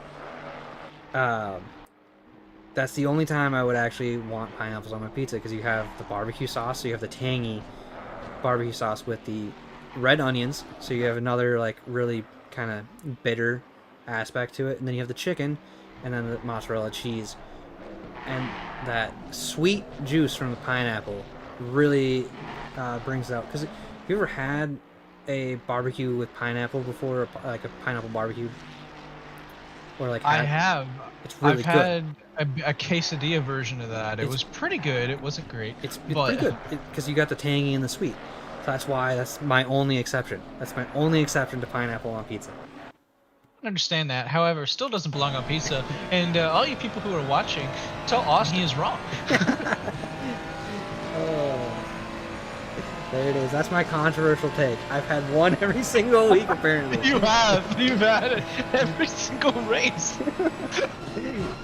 Oh boy, I'm just gonna get a ballast just for that. Next season, you're not going to be able to win anything because of all the controversial takes. They're going to add like 100 kilograms, so you're going to be like 800 kilograms overweight. Oh boy. Going to max speed of 100 kilometers an hour. I'll get the elbows out. Put a wide body kit on the Nissan. You'll try to find a way into Doug's division so you can use your elbows on him. Yep. Get my ballast away. Exactly. Oh. But yeah, kind of going back to the whole like working at a pizza joint. So working there, I did actually learn how to toss the pizza. Like you see, It's a very hard thing to do. Basically, imagine it like a basketball. You're shooting a basketball. That's all you have to do, and it has to be stretchy enough where it'll stretch. It can't be really cold. It has to be room temperature dough, and that's when it really works for you. And then you got to make sure you catch it with your knuckles, and you can still do it with your fingertips, but if you're not good, catch it with your knuckles, because in that way you're not punching through the dough and really popping a hole in it. Which I have done before. I make homemade pizza, However, I've gotten to the point where I don't even try to throw it. I'll just use a rolling pin. It's just quicker, easier. I'm like, yeah. No. I like throwing it just because when you're working in the pizza joint and you got customers in there, they are always like, "Oh my god!" As I see Doug I'm at Lee. a normal Italian place. Yeah, I see Doug Lee actually throwing yellows. It was actually New York style pizza, funny enough. I know it is. It's not an Italian thing. But Doug Lee having a little bit of a moment there into the second chicane, going a little too hot, and ends up in the gravel trap there, able to get going again. As also Suave is throwing out yellows at the top of Aqua Minerale. Looks like maybe they got a little loose. That is an easy spot to get loose on, just if you take the curbing a little too harshly. I'm going to jump back on. I've been watching this great battle between Roger and Alan, and now Alan and Roger have caught up to Davis. So we've got a nice little three-way battle here for P24 forming, and if Fickert can get up here from P27, he's about 2.5 seconds back right now, but we'll have a nice little four-way battle going for P24. So Poliak fighting with Valley again, trying to make a move into Aqua Minerales. I think he just needs to stop trying to be so aggressive into Aqua Minerales, take it just a little bit back, because he's quicker than Valley in a lot of these spots, but he's always catching him at Aqua Minerale, and he's being too aggressive, which forces him to lose a lot of time, and now he has to gain all that momentum back. And now that's allowed Anastasi right behind him to start getting into it, and Anastasi is going to get in the rhythm and follow Jack and see, hey, he's being overly aggressive right here. I'm going to wait, take that half step back, and make a move out of Aqua Minerales. That would be the play, in my opinion, that Anastasi should be kind of lining up. So, something I didn't notice about this three-way battle we've got going on is they're actually holding up Zitko at the moment. And Zitko, P5 moment, I don't think he has pit, but he's trying to hold off Fire Queso while still trying to catch up to Ryder. He's got 18 seconds. This blue flag Roger finally giving away to Zitko. Potentially, actually, maybe not. You know, it looks like it. He's back on the normal racing line. And unless that's the blue flag right in front of him. Zitko is behind Roger. Oh, okay. Roger has fallen off from Allen and Davis, but the blue flag has also fallen off from Roger. So I think that Zitko just didn't have a very good exit right there or something, and it gave the spot up. I'm going to be on board with Allen now, though, as he is all over the back end of Davis. So instead of having a nice three-way battle for 24th, now we're down to a two-way battle between a Ferrari and a Lamborghini. Right, Two well, Italian Zitko just behemoths. hit, by the way. Oh, okay, that might be why. Oh, and Davis goes wide out of the exit there at turn 6. They're going to be side by side coming into the hairpin. Rogers getting his way back into it.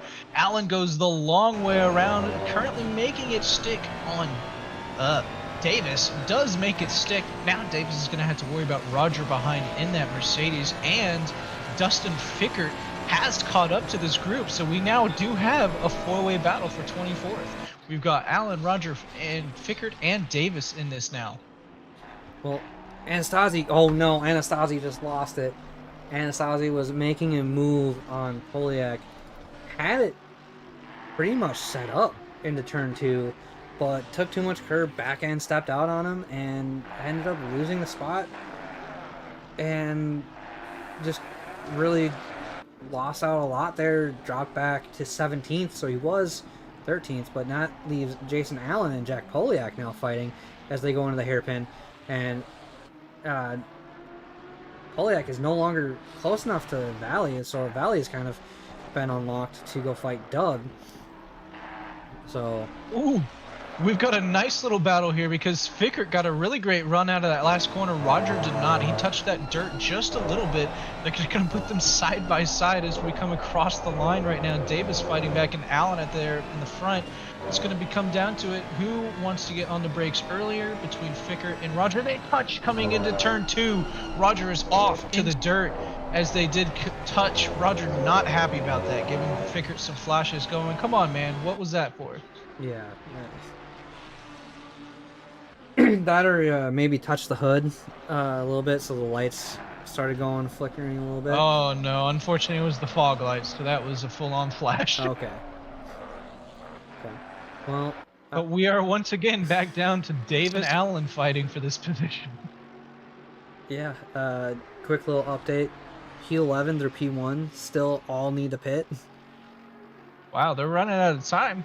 They got 11 minutes left, and you're really wanting to pit with at least a minute 50-ish left, just because if you do, Oh God, don't remind me. if they do happen to miss that pit, and anything happens, like they lose the car a little bit, get a little loose, then they can't get back around and get a valid pit stop in, and that's a nice fat penalty.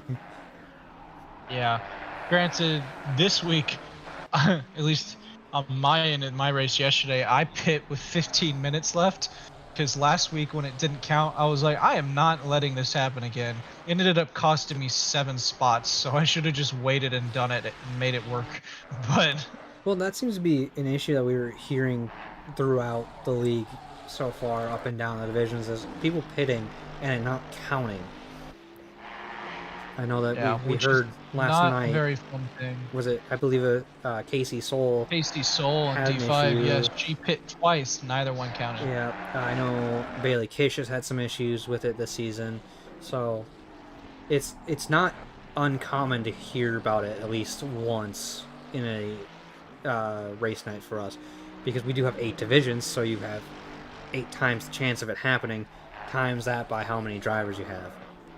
Yeah, however, hearing of it multiple times in one season, that's when it starts to get a little annoying. Yes, I do agree. It is frustrating.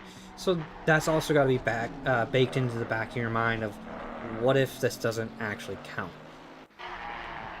And it doesn't give me my 1 liter of fuel. So that's something that you need to take into consideration too with this open pit window, is I need to make sure I have enough time to potentially do 2 pit stops if this is the case. Exactly. I'm now going to be on board with Taylor in P22 as he's fighting Aaron Anderson for 21st at the moment. So Aaron Anderson was our guy who at the midpoint of the race was the biggest winner. He has come out with his pits, lost 7 spots, but he is still doing great since he started in last freaking No. You can make a lot of moves as long as you avoid any issues on track and just run your race. Oh yeah, keep your head down, keep it clean, you'll be good.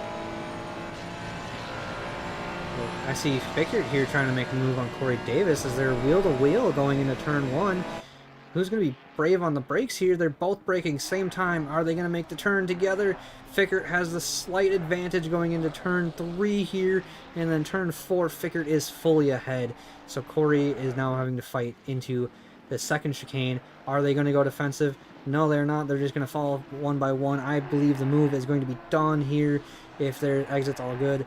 I think the move is done and dusted for Fickert, pending any issues. So nice sequence of moves there by Fickert to pull ahead of Corey Davis there for P25. But looks like Super Dave, who was P11, is the first one out of that top 11 to dive into the pits. So that promotes Doug up into P10 now. And Nice. Henrique is now 9 seconds ahead. Sorry that we haven't focused on the top too much for everyone watching. It's just there's not really anything going on up there. Meanwhile, we have things like this where Aaron Anderson goes wide going through turn 17, letting Taylor get up alongside. They touch coming into the final straight here, or the pitch straight right now. It's going to make Aaron Anderson back out just a little bit, get behind the slipstream with Taylor here. That was very, very close but clean, even though there was a little touch, because it could have gone a lot worse than that. Super Dave has a stop go 30. Oh no, Super Dave.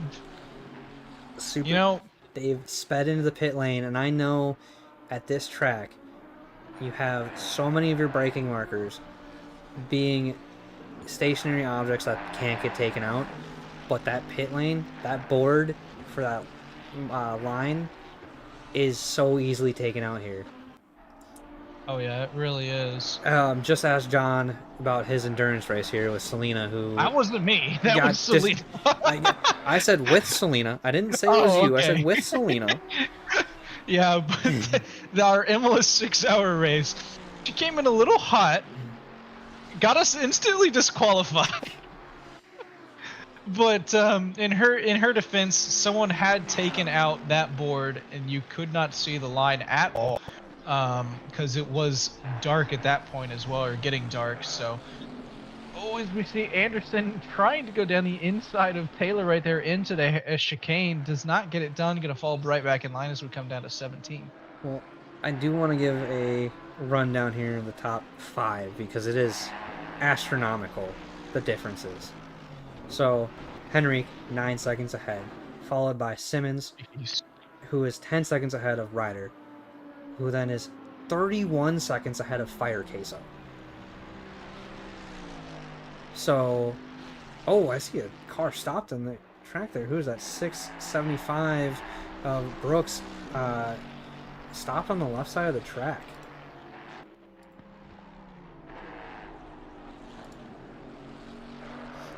So, Still a yellow flag out. I'm not sure what's going on there. it looks like they're just kind of eking their way around the track, waiting for a good moment to rejoin. So, unfortunate that they had a little bit of an incident and now are trying to get back on. But I see I'm trying to see if any of these drivers are in a fight. I see right now I'm on board with North, who is still in a fight. Rebel is actually in a fight right now with Johnson. Yeah, he's been in a fight with Johnson for a long time today. I'm on Matt Anastasi now, as White has a really bad exit getting onto the pitch straight, and then we've got Anderson, Whitting Jr. in a fight as well, and Taylor in that.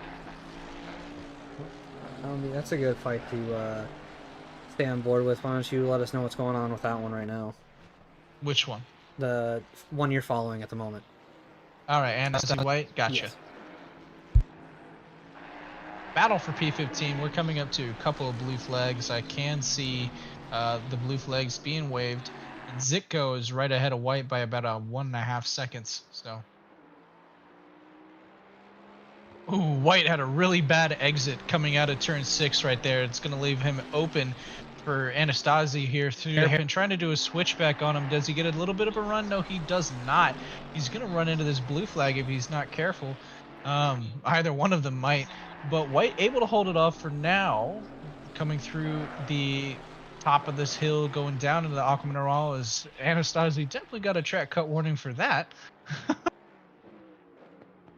It's very interesting. I'm surprised we haven't seen more, to be completely honest. I don't know about D4, but in D5, I don't think we saw a single drive-through for pits. Or for track cut. I know I did. I got a fat one at the very end of the race, unfortunately. Oh no. As we see White and Anastasi getting past the blue flag of Super Dave. White did not get a very good exit out of the chain. It's going to be open for Anastasi if he can maybe do switchback here. White actually has his rain light on, maybe to help confuse his predators. Maybe that, or to aid in the visibility. Probably that. I know Darren Robichaud last night turned his on. He said, at least I think it was a joke, that he did it to confuse the people around him. So, all right, we've got a nice little move. Nope, Anastasi pulls back in, almost blows up his engine as he shifts down into second. Fire Queso has a stop 30. V6. No. Oh, you hate to see it. Pit lane is All brutal these today. people. I wonder if that sign has been taken out. Oh, and whoa, I'm having a stroke. White went way off the track there, gives up the spot to Anastasi. Anastasi doesn't even have to work for it too hard this time around. White loses the position, moves from 13th down to 14th. That's going to let Anastasi get back to trying to catch up to Zitko, who is in 12th. Not bad. But for now, I'm going to switch away. Which battle are you following right I'm now? on North. I've been pretty much on this one for a while now. Not a lot happening, but he is in the middle of Douglas Mitchell and Jack Poliak, who are all trying to really put the pressure on. I know Jack has been at this for multiple laps and multiple minutes here, probably around 10 to 15 minutes. Jack has really been trying to eye this move up and get something down, as we see Suave, Lee, and Lee all in the pits. So that'll be 3 free positions for these drivers. As you see, Dahi has a drive-through. That is not what you like to see. Dahi down in 15th. For all of you people that wonder if the admins get penalties too, they do. Yes, but see, this was given by the in-game stewards. But to be fair, Douglas Mitchell did get hit by our stewards, so he did. He's not immune. And I'm actually going to be on board with Anderson and Chris Whitting Jr. Chris Whitting Jr. was able to get past Anderson earlier, but Anderson's going to be fighting back. He does not want to give up that easily in this position. He's going to be trying down the inside here into turn 17, 18. Does not get it done. Let's see how Whitting Jr.'s exit is. This has been where a couple people have fallen to their people behind them. Able to get a great run out of turn 18 back onto the pit straight. So Anderson's going to have to slot back in. They both might get a spot on Fire Queso. Depends on where he comes out. It looks as if they are in front of him now. So. Yeah. And then also looking on to this Mitchell Valley Poliak fight. Really just kind of following each other through Acquamenorale and following each other's line. No one really want to be overly aggressive here, as they all kind of take the same line in the chicane. When you are following a car this closely, you are really just kind of following their line and hoping that they get it right. Oh yeah, and with under 3 minutes, under 2 minutes almost, left in this race, would you like to hear our last fun fact of the week? Yeah, I would gladly hear the last fun fact. The original Italian, like Neapolitan type pizza was square. I mean, it makes sense. You get the most out of it, especially the way certain ways you cut it. Yeah. I think circle is probably the easiest way to get the dough, but square does make sense as well. And I have seen many a square pizza out there. I've also seen some ovals, which are interesting to look at, but because you got ovals and then they're usually square pieces. Oh no, Anderson had a really bad chicane, hits the curves on the exit there, and it throws him all around, able to keep it out of the wall. Does lose a spot to Dahi though. So that is not what you want to see for him. But now we've got Roger on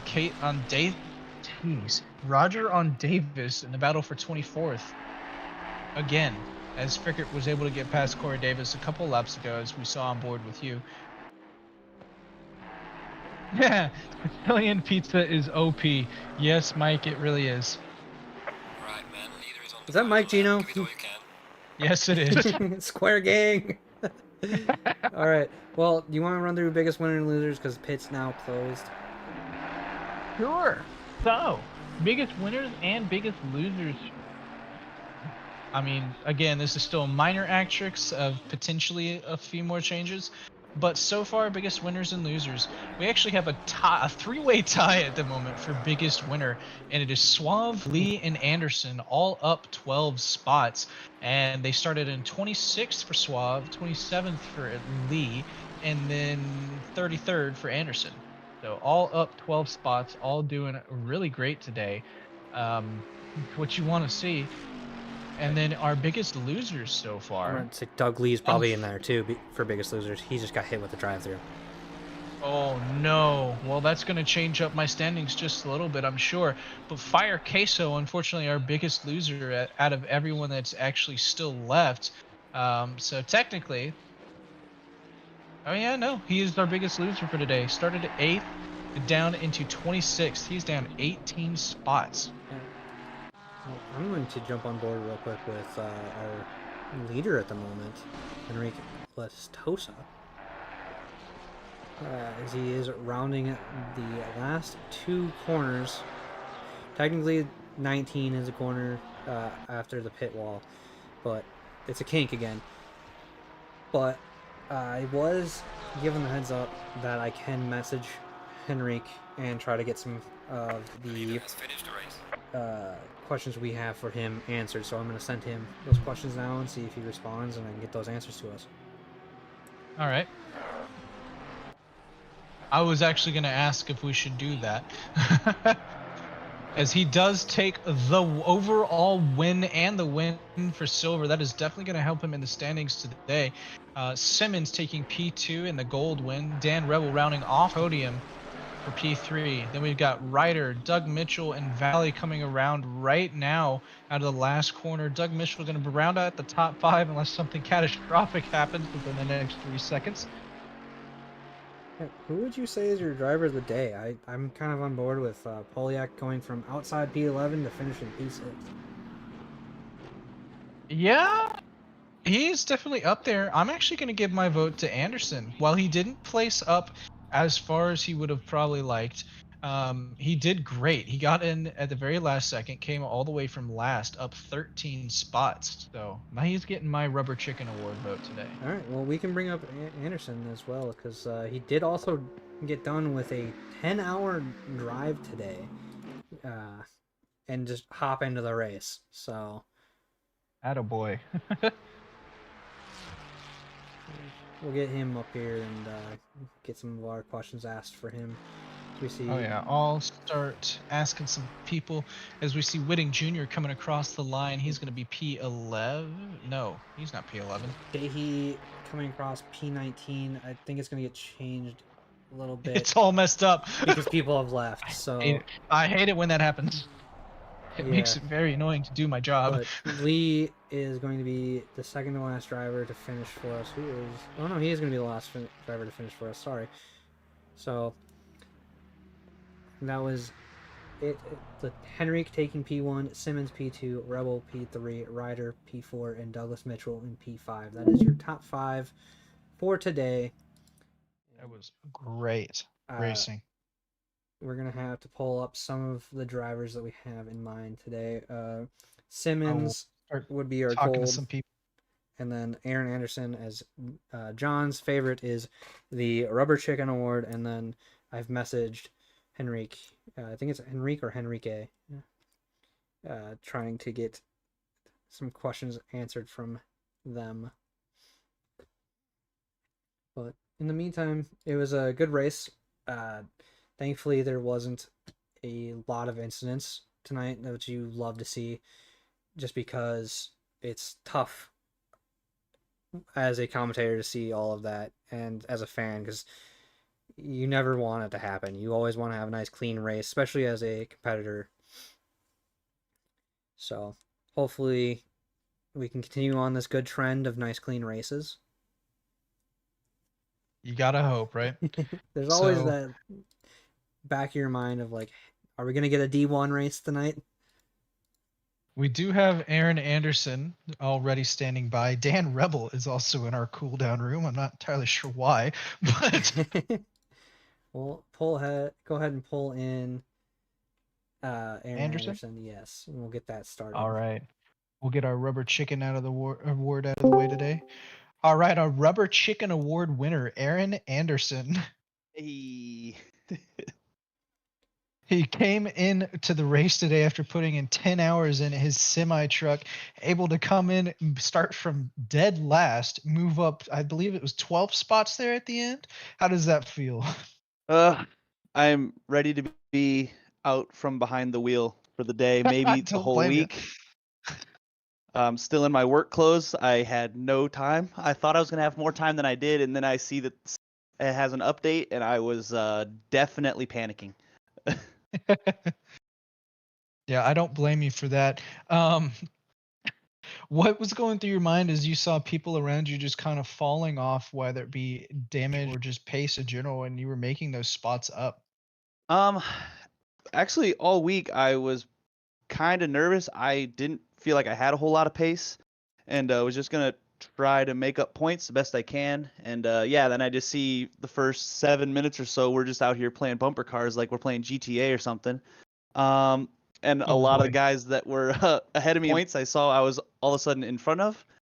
And yeah, so I was just trying to like keep my head down and battle for whatever I could hold on to, because I knew I was probably a little farther up front than I had pace for. But yeah, I'm happy with it. Well, that's a great turnout. A great I can't think of the word I'm trying to say. Sequence of events. Yes, there we go. Thank you. A great sequence of events for you today. We'll let you get back down to the race reviews. I know we didn't really give you a lot of time before we pulled you in here today. But again, congrats on the Rubber Chicken Award. I think that might be the first one that you have actually won. So congratulations. I believe so. Thank you. Thank you. Well, we hope to see you back up in the booth again later on this season. Hopefully I get another win. I'll be back up here. Hopefully he can get some rest too, because yeah, you're probably not wanting to practice for Monza at all at the moment. No, I'm good. Well, you have a great night, Aaron. All right, thank you. All right, that was Aaron Anderson, our Rubber Chicken Award winner for today. Have you heard anything back from our silver winner yet? Not yet. So I would definitely bring in our gold winner of Max Simmons. All right. Our gold winner, Max Simmons, is now in the booth with us, taking P2 overall, but the gold win today. Yes, is this former Brenner man and Mr. I Hate French Toast himself? Yes, I love Brenner, but I don't like French toast. But I will say it's still an elite breakfast meal.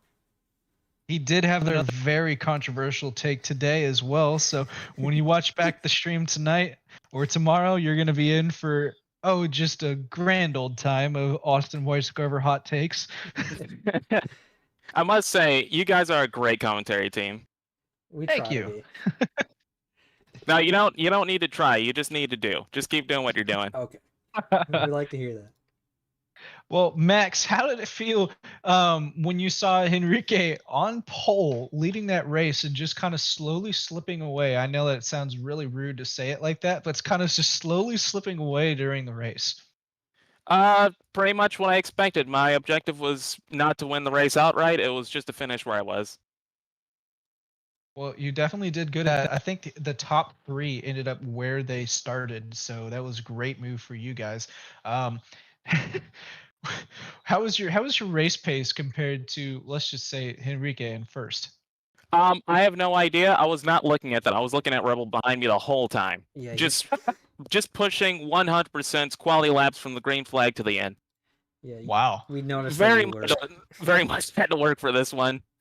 Yeah, we kept looking back at it every once in a while, going, "All right, is Rebel gonna make something happen, or is that Mercedes gonna act up on him again?" Well, I mean, he could have. I was making quite a few small mistakes, but I was able to get it back by just doing quality laps. Well, that's good. You had a lot of clean air too to help you out. Yes, that was very helpful, except for when there was traffic. But to be honest, I didn't really notice the dirty air. Well, that's good. Was there any point during the race where you were like, "Oh man, this could end very poorly for me right now if I'm not careful"? No, not really. I've already I did a 6-hour race on Saturday where I just had to go full send in the wet. So yeah, that wasn't as hard as that. Butt clenching terror? No, not really. Just Audi things, which is I know. I know that firsthand. Yeah, I'm very surprised I won that. It was down to lots of drive-through penalties from track limits and a couple of rain showers. All right, Max. Well, that was a great outing on your part for the P2 overall, but gold win. That's going to help you in the gold standings for sure. I'm not entirely sure where you are on that list, but you're definitely going to move up more than one spot. So. Yeah, I'm not actually sure if I'm all that high considering last race. I actually have to go check that later on. Well, why? Last race I finished P30, I think, because I got a drive-through for speeding in the pit lane. Because for some reason my limiter came off. I'm not entirely sure why. Oh no! Everyone's favorite things, pits. Seems to be a recurring theme this season. Actually, pits are my favorite thing because I tend to make up a lot of time there for some reason. So I just roll with it. Well, I know Doug Mitchell always says it comes down to your pit lane execution. So as long as you're doing those and hitting the was it the 4 second, basically 3 second mark pretty much every single time, you'll be in good shape. Oh yeah. I just focus on not getting a drive-through on the entry and hitting my mark on the box. Because I think last race was my first drive-through since, I think, 2019. Ooh, gets Wow, long that's streak for you a right there. long, Actually, long time. so that helps out I'm you a usually- lot. Yeah, I was usually cautious on the entry, but then I slowly got more aggressive while still being safe. Oh, that's the way to do it, though. Well, Max, congratulations on the gold win again. We hope to see you up here again in the season, whether it be for a win or a rubber chicken award. Rubber 'Cause chicken? Oh yeah, the John Donahue rubber chicken award. I have Also, no idea what that could be. Are also you new to commonly D3? referred to as driver of the day. Nah, but in D3 it's the rubber chicken award. That's true. John does call it the rubber chicken award, and is his favorite award to give out, and it's what everybody is. should strive to get week in and week out. Not the race I winner. mean, I love that. I mean, earlier this week in the chat, that's what people were saying is they're not racing for the win, they're racing for the rubber chicken award. So I've never felt so honored in my life. I assume the award is sticking a rubber chicken in the exhaust. Pretty much, Yeah. yeah. So when your next race just goes, Yeah. So we'll look forward to seeing that in Aaron Anderson's car next week. So Oh, yeah. keep an eye out for that. and then next That's week gonna we'll be have to give it up interesting. to whoever does. All right, Max. Well, you have a great night. Thank you very much, guys. Well, That was our gold winner. I did hear back from Henrique. So first question I had was, how was your race? It looked like you had a lot of open air. So his response was, the race was very good. I had a great car for this track, and I kept my focus from the start to get this win. The next one I had was, any concerns that you had during the race? Obviously, it's a night race, so there's always that risk of, hey, am I going to be able to see my braking markers? But his response was, I was worried about Simmons. He was taking time off after 40 minutes of racing, and that made me push the car a lot. This meant I ran out of tires at the end, so tire wear was really affecting Henrique there. I know the Porsche is not kind on the tires. I think roughly around 1.7 in the rear is roughly what you're starting to see. I know, especially if you use the Go setup, it's been tough on the tires that way. Oh yeah, this whole season. So Porsche has not been kind on tires, and everybody's been talking about it. So seems like Henrique also had that issue and really had to push hard to keep the car planted. Did you expect to take pole and run away with this race? Obviously, being a silver driver, you always want to win, and it's just a little tougher since the gold drivers are a little bit in that higher end of the D3 spectrum. But he said, I didn't expect it. I knew Porsche is one of the best cars to race at Imola, but doing pole and the win, didn't really expect it. So shows that, if you come in, really put the work in, you can get a lot out of it. And Henrique did just that, and was able to really have a phenomenal drive throughout the entire night. Oh yeah, he did that. I think he had the hat trick as well, because didn't he get the fastest lap? Oh gosh, I always forget to keep track of fastest lap.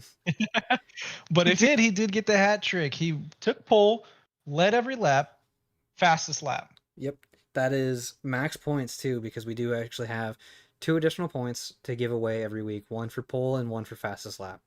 So, and then the last question. So a really great weekend for him. Yeah, the last question I had for him was, how is it racing in D3 now after starting in D4? Because Henrique was one of the drivers that did get brought up from D4 during the whole reshuffling after week 2 of Spa into Watkins Glen.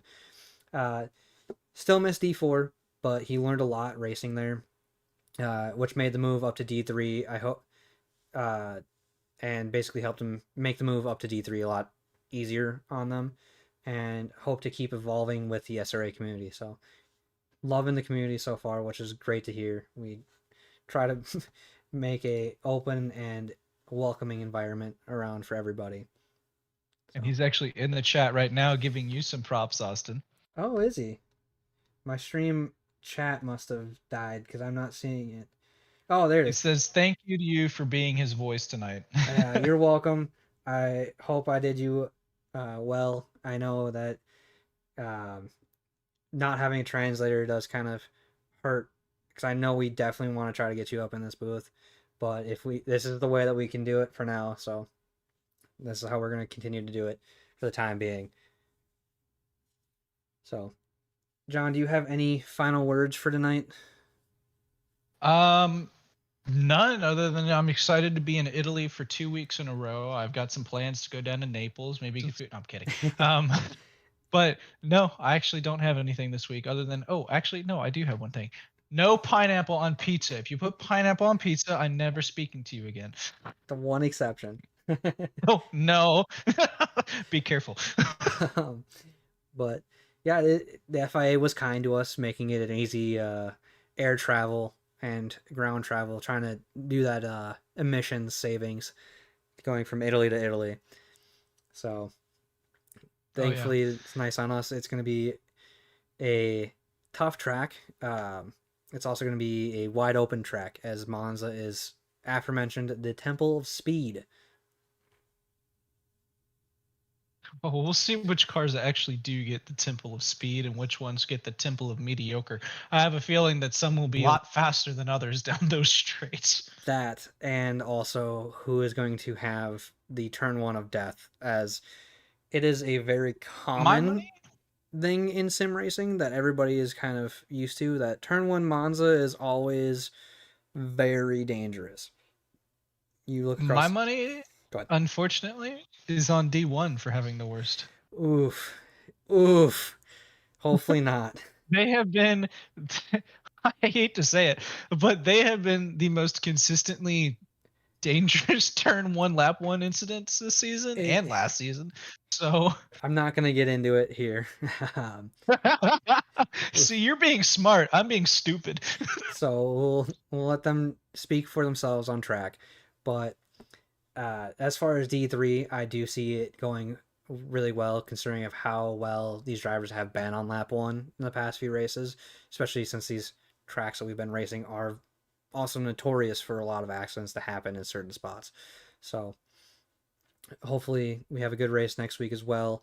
Looking forward. We had a good race tonight. Racing at night is always difficult because you can't see. So huge shout out to all the drivers for making that commitment tonight and getting a nice clean race. Again, it is tough because at night you're not seeing as much. There's a lot more things that could happen. Lights flickering on and off, things of that nature. So very technical part of racing is racing at night, and then followed by racing in the rain. So it's up there for difficulties compared to just day driving. Yeah. But again, I want to give a nice big thank you to every viewer that watches these. You guys help us grow the community and help support us. All of the sponsors that you see on the banner, you help us as well be able to put these races on. Admins, huge shout out to every one of you guys and girls that really help us out, because you provide us the platform and we're able to, make the league better by doing that and racing so much. So we've grown significantly. And then huge shout out to the racers for putting on that nice racing. And like I said in D3 chat, John and I are just here to add salt to the steak. So oh yeah, we and provide a lot of hot takes. Yes. But we are excited to see you guys next week. Thank you, SRA Nation. We will see you for Monza. Oh, one more thing. Any of you D3 drivers, if you want to be in next week's Paddock Pass, please send me a DM. John's now DMs are always open. Always open. Sometimes that doesn't work, but it's always open. Have a good night, everyone. Good night, SRA.